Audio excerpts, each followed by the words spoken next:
Giseli, TRH104, and we are talking about Roswitha. They're, Chris and Rita, they're going to explain me what Roswitha is about because I haven't read it. So, too bad.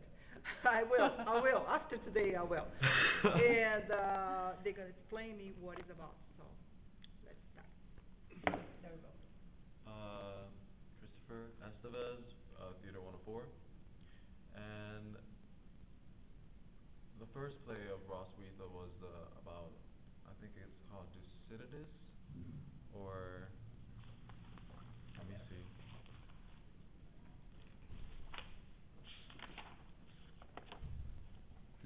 Thucydides and Gallicanus. Gallicanus. And I'm going to talk about Gallicanus.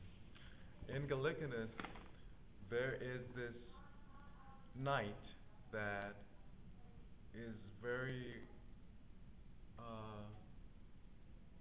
honorable, and the king looks upon for help, and he sends him to defeat their enemy.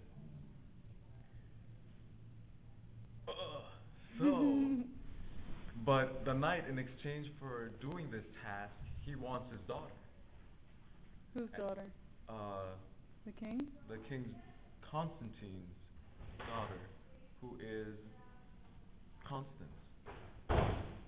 And so the king goes to talk to Constance, and Constance says that she does not want to marry him, but he tells her father to tell him that so he can do the task, and that in order to prove that she is going to do it, she asks her father to ask Gallicanus to give her the two sisters, and she'll send her two apostles with him in war.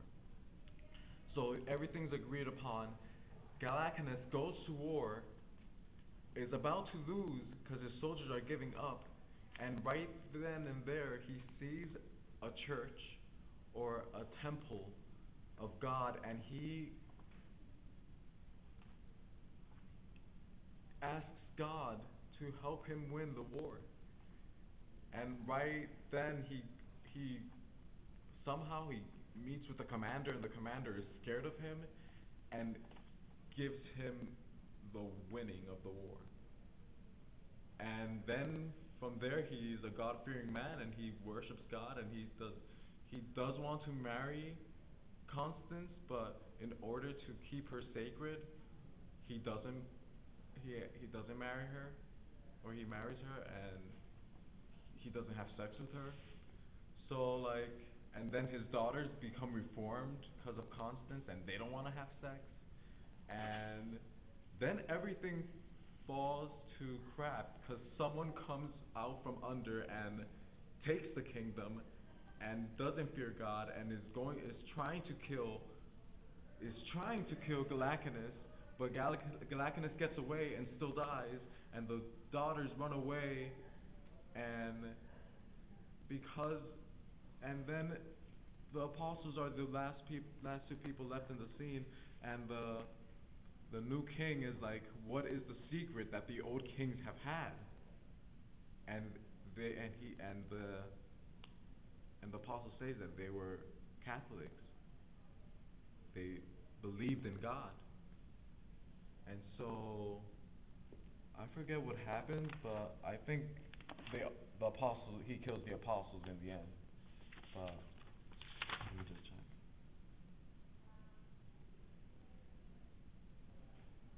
Oh no, the apostles ask for death because they don't want to serve him. So that's basically what Gallicanus is about. If you can follow. And this is Rita. It's over for him. I'm going to talk about the other Roswitha play. Thank you for laughing at me. The other play was about three girls, three sisters who all believe in God, and they refuse to given to the king's urging of them to, or rather, order for them to obey his gods, which I believe were plural. They believe in their God, the only God. They're Christians, and that's how it is back then. And in some places, even now, you would be killed for religious beliefs such as that. The three sisters were locked up, and the guards attempted to come in somehow right outside of their prison cell, or maybe next to it. There was a closet full of pans and pots, and one of the guards attempts to go in and have sex with the girls, and instead he has sex with pots, as amazing as that sounds, apparently. And he comes out covered it in black, so they think that covered in soot from head to toe from all the dirty pots, I'm assuming, and they think that these women are evil.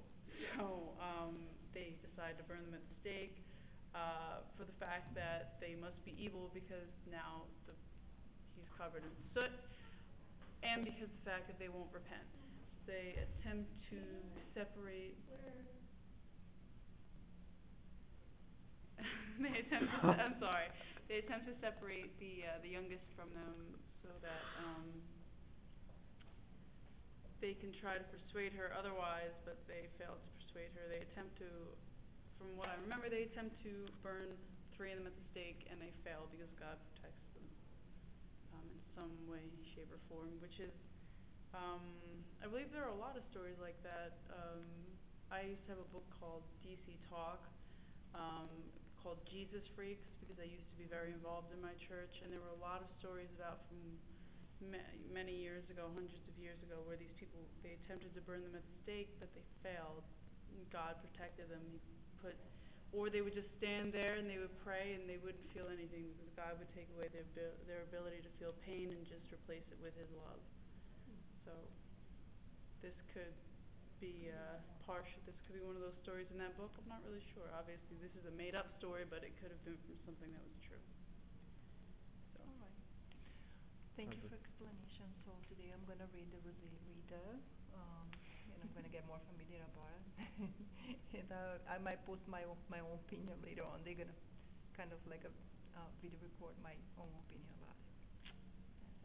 Thank you for that. Thank you. Thank you.